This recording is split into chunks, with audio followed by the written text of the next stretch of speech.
جبکہ وہ سارے نیک اعمال ہی کر رہا ہے لیکن وہ اللہ کی بارگاہ میں قبول نہیں۔ فرمایا اللہ کے حکم کے بعد بندے کی اپنی مرضی چلے، اسی کا نام بدعت ہے۔ اپنے حساب سے آپ بہت خوبصورت عمل کر رہے ہو۔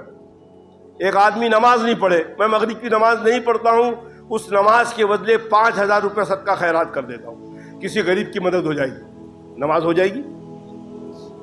ارے وہ الگ فرض ہے، وہ الگ فرض ہے۔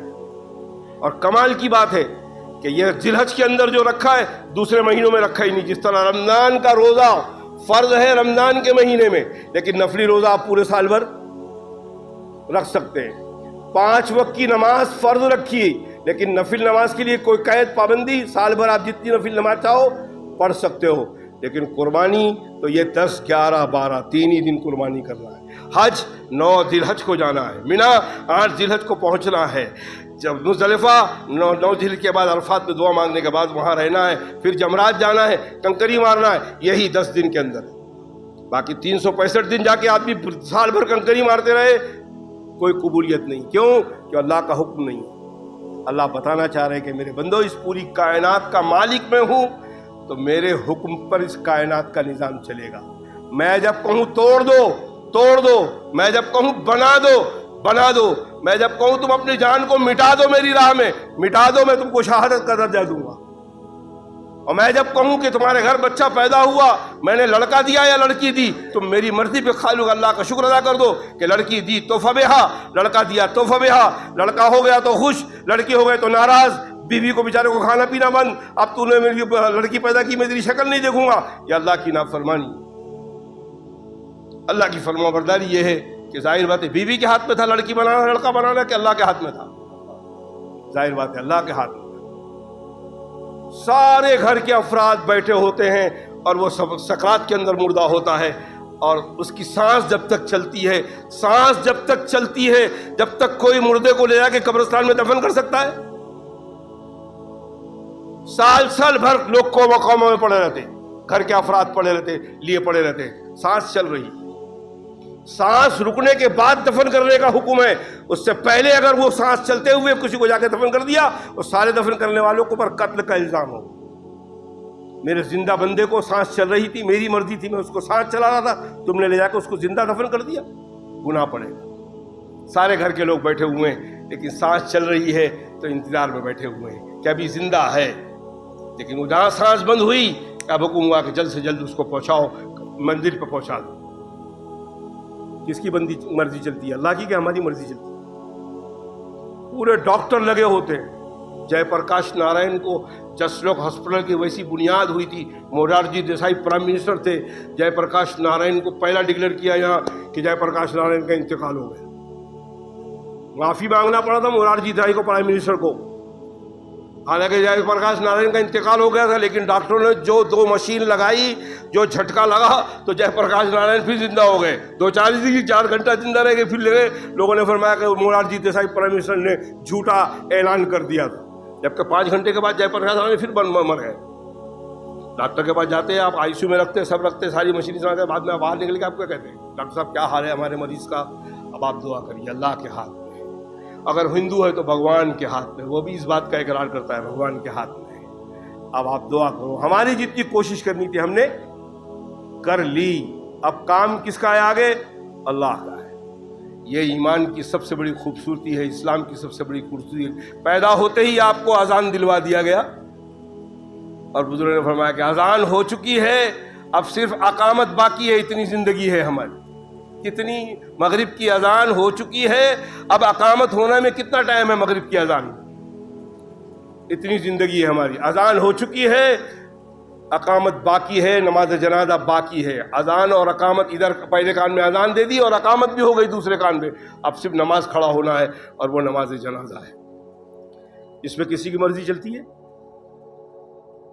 بیٹا ہے تو کھڑا ہے باپ کے سامنے نماز جنازہ پڑھ رہا ہے، باپ ہے تو جوان بیٹا چلا گیا ہے کھڑا ہے، بچا لو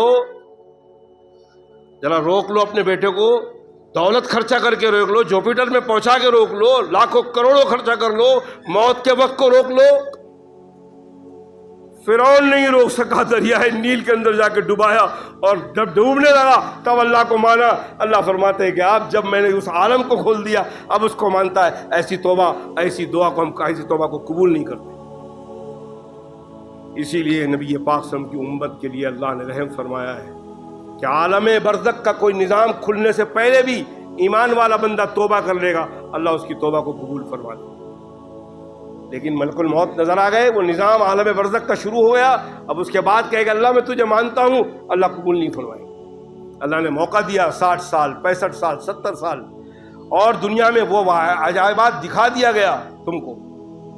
باپ بیٹے کی لاش کو لے کے چل رہا ہے, بیٹا باپ کی لاش کو لے کے چل رہا ہے, شوہر بیوی کی لاش کو لے کے چل رہا ہے, بیوی شوہر کی لاشوں کو دیکھ رہی ہے, اپنے ہاتھ سے جا رہا ہے, عورتوں کو چلانے میں جانا نہیں ہے, دیکھ رہی ہے جا رہا ہے. اور انجام معلوم ہے کہ قبرستان جائیں گی, قبرستان سے گزرتے ہوئے بچوں سے پوچھتی ہے تیرے باپ کا جنازہ کی, تیرے باپ کی قبر کہاں ہے, تیرے بھائی کی قبر کہاں ہے, وہ اشارے سے بتائے گا فلاں جگہ پر ہے. اس میں کسی انسان کی مرضی چل رہی ہے؟ آپ کے والدین ہیں, ان کے والدین ہیں, اور دنیا کا عجیب نظام بنایا ہے. باپ باپ چلے گئے تو بیوی بچے ہیں, محبت بڑھی, بیوی بچے بڑے ہوئے, بچے بڑے ہوئے تو پوتے آئے, نواسے آئے, یا آئے. حضرت سلیمان علیہ السلام سے ملک الموت کی دوستی تھی. ایک موقع پہ حضرت ملک الموت کو فرمایا, سلیمان علیہ السلام تم تو یار دنیا کی ساری پولیس آتی ہے, نوٹس دے کے آتی, تم تو بغیر نوٹس دیے جان نکالنے آ جاتے. ہنسے اور فرمایا حضرت میں تو اتنی نوٹس دیتا ہوں, میری نوٹس کا کوئی ویلیو ہی نہیں لیتا ہے. یہ جو داڑھی کے سفید بال ہوتے ہیں میری نوٹس ہے کہ بڑے میاں اب بوڑھے ہو چکے ہو, بال سفید ہو گئے. یہ پوتے آنا میری نوٹس ہے کہ وہ پوتے بولتے ہیں کہ اب نانا دادا اب ہم آ گئے, تھوڑا ہمارے لیے بھی چھوڑو, اب ہم کا جانے کا ٹائم آ گیا ہے. لیکن میری اس نوٹس کو کوئی لیتا تو احساس نہیں کرتا. اللہ کے نبی حضرت عائشہ کو فرماتے ہیں کہ عائشہ بندے کی موت کا وقت قریب آیا ہے, یہ دنیا کا ساتھ چھوڑنے کا وقت آیا ہے, اور اس کو فلیٹ کی فکر رہتی ہے, مال کی فکر رہتی ہے, بلڈنگوں کی فکر رہتی ہے کہ میں اور جتنا ہے میرے پاس اور ڈبل ہو جائے. جبکہ اب اس کی موت کا وقت قریب ہے. یہ ساری دنیا اس کا ساتھ چھوڑنے والی ہے, یہ سارے محل اس کا ساتھ چھوڑنے والے, یہ سارے فلیٹ اس کا ساتھ چھوڑنے والے, لیکن اس کی دنیا کی ہوس, اے لوگوں اے انسانوں, دنیا کی ہوس تمہیں, تمہاری دنیا کی ہوس کو ختم کرنے والی موت ہے. موت آئی, معاملہ ختم. کہنا سننا اس لیے کہ اللہ تعالی ہمیں ذی الحج کی آج 2 تاریخ ہے, ذی الحج کی راتوں کو جو عبادت کی جائے گی وہ عبادت لیلۃ القدر کے برابر. اب اس میں کوئی ضروری نہیں ہے کہ آپ رات بھر جاگیں. عشاء کی نماز کے بعد آپ ایک پارہ قرآن پاک گھر میں بیٹھ کے پڑھیں, سورہ یاسین پڑھ لیں, سورہ صافات پڑھ لیں, سورہ بقرہ پڑھ لیں, سورہ آل عمران پڑھ لیں. بزرگوں کے اندر تو ترتیب تھی کہ ذی الحج سے لے کے پہلی ذی الحج سے لے کے سورہ آل عمران, سورہ بقرہ ایک دن, سورہ آل عمران سے سورہ آل عمران کے بعد جو وہاں سے ایک پوری منزل بنا کے رکھا تھا کہ 9 ذی الحج کو سورہ والمرسلات تک جاتے تھے, اور آج ذی الحج کو پورا اما پارا پڑھ کے ایک قرآن شریف ختم ہوا تھا. خود میرے والد صاحب کا یہ معمول تھا, میل میں کام کرتے ہوئے وہ آ کے رات کو قرآن شریف اتنا پارا پڑھ کے ذی الحج کے 10 تاریخ تک قرآن شریف ختم کر دیا. اور حضرت قاری طیب صاحب رحمۃ اللہ علیہ کا تو معمول یہ تھا, آپ فرماتے تھے کہ میرے والد نے مجھے جب حافظ بنایا تو فرمایا میں نے عالم امت کے لیے بنایا, قاری امت کے لیے بنایا, تجھے محدث امت کے لیے بنایا, حافظ میرے لیے بنا, اپنے لیے بنایا ہوں کہ تو قرآن شریف پڑھ کے مجھے بخشے گا. تو میرے معمول ہوگی کہ ہر روزانہ مغرب کی نماز کے بعد نماز اوابین کے اندر مجھے 2 رکعت 2 پارہ پڑھ کر مجھے روزانہ بخشے گا. آپ جب تک حیات رہے بمبئی میں جب آتے تھے مغرب کی نماز کے بعد, الگ حضرت ہم لوگ بیٹھے اپنا, ہم تو حضرت کو دیکھ کے 2-4 رکعت ہم پڑھے تھے, لیکن ہم بیٹھے تھے حضرت 4 رکعت میں 2 پارہ پڑھ کر تو سارے ثواب اپنے والدین کو پہنچا, والد کو پہنچاتے. اللہ والے کو تو معاملہ یہ ہے. اور ایک بات یہ ہے کہ جب آپ نیک عمل کرنے لگیں, جب اس کی لذت آپ کو مل جائے گی, دنیا آپ کو پاگل سمجھے گی, لیکن آپ اس لذت میں اس لذت میں مزے میں رہیں. شرط یہ ہے کہ اللہ کی قربت مل جائے. کیوں بندہ 50,000 60,000 کے پیسے کو قربانی کے بکرے لا کر اس پر چھری چلاتا ہے؟ کس لیے چھری چلاتا ہے؟ یہ وہ پیسے پہ قربانی ہے, اپنی مرضی پہ قربانی کا. اللہ تیرا حکم ہے, بس چلا دیا, اب انجام تو تو جانے, اور میری اس قربانی کو تو قبول کرے, میں نے تو ڈال دیا, تو نے فرمایا میں نے سر دے دیا. یہ بندہ صفا مروہ جانے کے بعد یہ جو بال مڑاتا ہے, یہ بال کیوں مڑاتا ہے؟ یہ بال نہیں مڑاتا ہے, اللہ کی مرضی میں اپنا سر جھکا دیتا ہے, گردن دیتا ہے, کہ چاہے اللہ گردن کٹوا لے یا اللہ کی مہربانی کہ اللہ بال کٹا کے تمہاری اس قربانی کو قبول فرما دے. دوستو کہنا سننا یہ ہے کہ اللہ نے یہ مواقع دیے ہیں, اور ہم کو ذی الحج کا مہینہ نصیب آیا ہے. کتنے اللہ کے بندے چلے گئے ہیں. اب پچھلے ذی الحج کی قربانی میں میری خود کی اہلیہ حیات تھی. آج 3 یا 3.5 مہینہ ہو گیا اللہ کی بندی جا چکی. پچھلی قربانی میں قربانی کا گوشت بانٹا جا رہا تھا, بیٹھ کے دیکھ رہی تھی. اب اس سال نہیں ہے. اللہ نے ہمیں موقع دیا ہے. اللہ جانے اب پچھلا قربانی ذی الحج ہمیں نصیب ہو رہی ہو, ہم میں سے کتنوں کو نصیب ہونا ہو. اللہ بہتر جانتا ہے کہ وقت آ چکا ہے یا نہیں آیا ہے. ابھی جمعہ مل رہی ہے, اللہ جانے اثر ہمیں ملے گا کہ نہیں ملے گا, یہ اللہ بہتر جانتا ہے. اسی لیے جناب مسلمان کہے لوگوں, جب بھی کوئی اللہ کی عبادت کا کام کرو, رمضان کے روزے رکھو, تو پہلا روزہ ملا ہے تو سمجھو یہ ہمارا آخری روزہ ہوگا. اس انداز سے روزہ رکھو کہ اب دوسرا روزہ نصیب ہوگا کہ نہیں. اللہ ایسی نیت سے روزہ رکھو کہ قبول فرمائے گا. نماز صبح جمعہ پڑھ رہے ہو, اس نیت سے یہ 2 رکعت اور سنت پڑھو کہ اب اللہ جانے اثر ملے نہیں ملے, اپنی آخری نماز پڑھ کے اتنے خوشو سے پڑھو کہ اللہ اس کو قبول فرما لے. اللہ کے نبی نے تو سارے طریقے بتا دیے. اب صرف معاملہ یہ ہے کہ اللہ تعالیٰ ہمیں عمل کی توفیق عطا فرمائے. یہ مواقع دیا ہوا ہے, اور دعا فرمائیں کہ جو حاجی ہمارے گئے ہیں اللہ ان سب کو حج مبرور نصیب فرمائے, اور اللہ رب العالمین ہمیں بھی ان حاجیوں کی نقل و حرکت کرنے کی توفیق نصیب فرمائے. آپ مغرب کی نماز پڑھیں گے, عشاء کی نماز پڑھیں گے, یہ خود بخود شب ذی الحج کے اندر یہ عبادت فرض ادا کی. اس کے بعد نفل آپ کچھ پڑھ لیں, قرآن پاک کی تلاوت کر لیں. کوئی رات بھر جاگنے کی اللہ کو, آپ کے رات بھر کو جگا کے کھڑا کرنے کے اللہ کی خدائی بننی جائے گی. اللہ یہ چاہتا, اللہ چاہتے کہ بندہ بس میری طرف متوجہ ہو. کو تھوڑی عبادت کر لیں, کچھ ذکر اور اذان کر لیں, وقت پر سو جائیں, فجر کی نماز پڑھ لیں, پھر فرائض ادا کر لیں.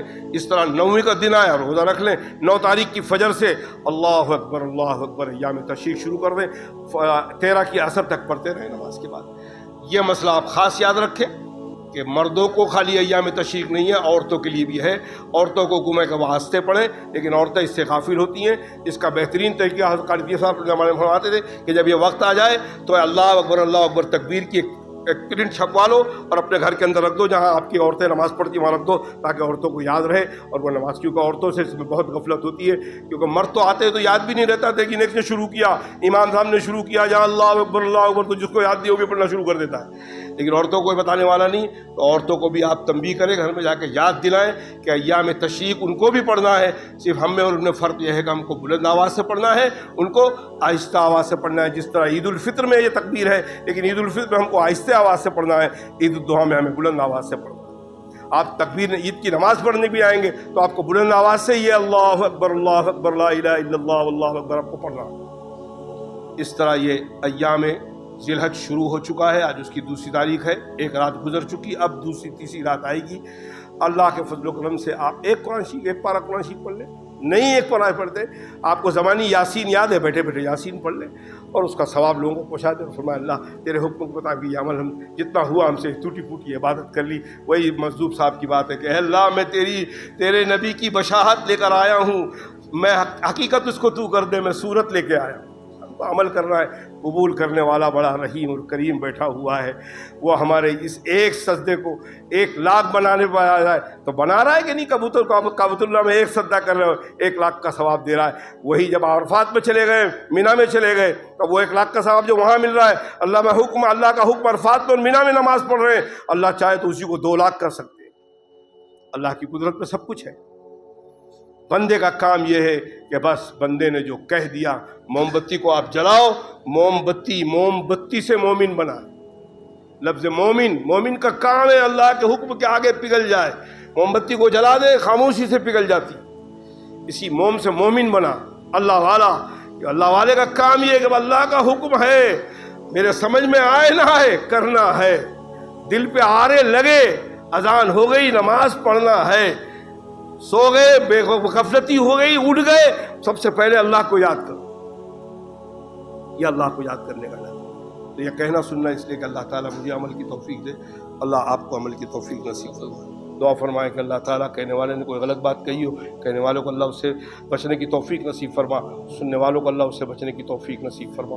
اے اللہ اپنے رحم و کرم سے کہنے والے نے تیری بات کہی ہے، تیرے نبی کی بات کہی ہے، صحابہ کی بات کہی ہے، اللہ والوں کی بات کہی ہے، اے اللہ کہنے والوں کو بھی عمل کی توفیق نصیب فرما، سننے والوں کو بھی اللہ عمل کی توفیق نصیب فرما۔ اے اللہ جب یہ ذی الحج کا مہینہ ہمیں نصیب فرمایا ہے، اے اللہ تو نے ہمیں اس میں حیات دیا، زندگی دی، تو اے اللہ اس ذی الحج کے مہینوں کی برکات کو اور فضیلت کو بھی حاصل کرنے کی توفیق نصیب فرما۔ اے اللہ ہمیں اس کی قدر کرنے کی توفیق نصیب فرما۔ ہر صاحب نسبت کو اے اللہ قربانی اپنے طرف سے، صاحب نصاب کو اپنی طرف سے قربانی کرنے کی توفیق نصیب فرما۔ اے اللہ ہماری اس قربانی کو قبول فرما۔ اے اللہ نو میں عرفہ، 9 دن جمعہ کے دن، 9 ذی الحج کو اے اللہ ہم کے وہ نفلی روزہ رکھنے کی توفیق نصیب فرما۔ اے اللہ ہماری دعاؤں کو اپنی بارگاہ میں قبول فرما۔ اے اللہ اپنے رحم و کرم سے اے اللہ تیرا بندہ صحیح بندہ بن جائے، ایسا بندہ ہمیں بنا دے۔ اے اللہ نبی پاک کا سچا امتی بنا دے۔ اے اللہ کہ بے شک ہم بڑے غفلت میں ہیں، اے اللہ تیرے نبی کی سنتوں کو چھوڑ دیا، تیرے کلام کی تلاوت چھوڑ دی، قرآن پاک کو پڑھنا چھوڑ دیا، لیکن اے اللہ تو نے ہمیں رزق دینا چھوڑا نہیں، تو ویسے ہی رحم فرماتے رہا، ہمیں وہ جوانی عطا فرما دی، ہمیں بچپن سے جوان بنا دیا، جوان سے اللہ پھر 40 برس کا عقل مند بنا دیا اور پھر بوڑھا بنا دیا۔ اے اللہ اس درمیان تیری رحمت ہم نے دیکھی، کبھی ایک دن بھی تو نے ہمیں فاقہ نہیں دیا، ایسا گزرا نہیں کبھی ایک دن کہ ہم نے صبح ناشتہ نہ کیا ہو، دوپہر کا کھانا نہ کھایا ہو، رات کا کھانا نہ کھایا ہو، جبکہ ہم نے فجر بھی نہیں پڑھی، ظہر بھی نہیں پڑھی، عصر بھی نہیں پڑھی، عشاء بھی نہیں پڑھی، برسوں غفلت میں پڑھتے رہے، کبھی مسجد کی طرف نہیں گئے، لیکن اللہ تو اتنے رحیم اور کریم ہے، آپ ایسے رزاق ہیں، اللہ ہمارے رزاق رزق کو چھوڑا نہیں، ہمارے رزق کو ختم نہیں فرمایا۔ اے اللہ جب آپ اتنے رحیم ہیں، کریم ہیں، تو اللہ ہم پہ ایک رحم فرما دیں، ہمیں آپ کے سامنے توبہ کرنے کی توفیق نصیب فرما دیں۔ اے اللہ انفرادی توبہ کی بھی نصیب فرما، اجتماعی توبہ کی بھی نصیب فرما، اور ہماری توبہ کو قبول فرما۔ اور یہ ذی الحج کے مہینے، یہ رمضان کے مہینے، یہ شوال کے مہینے، یہ رجب کے مہینے، یہ محرم کے مہینے، اللہ تو نے اس میں جو فضائل رکھے ہیں، اے اللہ ہمیں پوری طرح حاصل کرنے کی توفیق نصیب فرما، اور اے اللہ اس کی پوری فضیلت ہمیں نصیب فرما، اور اے اللہ ہماری گناہوں کی توبہ کو قبول فرما، ہماری توبہ کو اے اللہ اپنی بارگاہ میں قبول فرما۔ اے اللہ ہمیں آج یہ بڑا مجمع ہے، جمعہ کا دن ہے، مسجد اقصیٰ کی در و دیوار گواہ ہے، اے اللہ ہم توبہ کرتے ہیں حسد سے، اے اللہ ہم توبہ کرتے ہیں شرک سے، اے اللہ ہم توبہ کرتے ہیں کبیرہ گناہوں سے، اے اللہ ہم توبہ کرتے ہیں اپنے پڑوسی کو ستانے سے، اے اللہ ہم توبہ کرتے ہیں اپنی بیوی کے حقوق ادا کرنے سے، اے اللہ ہم توبہ کرتے ہیں اپنے بچوں کو اے اللہ صحیح تربیت نہ دینے کی وجہ سے، اللہ ہم توبہ کرتے ہیں۔ اے اللہ ہمیں ہر تمام اعمال پہ نبی پاک صلی اللہ علیہ وسلم کے طریقے پر عمل کی توفیق نصیب فرما، آپ کے طریقے پر چلنے کی توفیق نصیب فرما، اللہ والوں کے طریقے پر چلنے کی توفیق نصیب فرما۔ اے اللہ ہمیں بڑوں کا ادب کرنے کی توفیق نصیب فرما، چھوٹوں پر مہربانی کرنے کی توفیق نصیب فرما، مسجدوں کا ادب کرنے کی توفیق نصیب فرما، امام اور مؤذن کا ادب کرنے کی توفیق نصیب فرما، علماء کی ادب کرنے کی توفیق نصیب فرما، ان مہینوں کا ادب کرنے کی توفیق نصیب فرما۔ اے اللہ ہماری دعاؤں کو اپنی بارگاہ میں قبول فرما لے، یہ چھوٹی چھوٹی دعاؤں کو دنیا کے لیے امن، آخرت کے لیے نجات کا اسباب بنا دے۔ وصلی اللہ تعالی علی خیر خلقہ محمد وآلہ واصحابہ اجمعین برحمتک یا ارحم الراحمین۔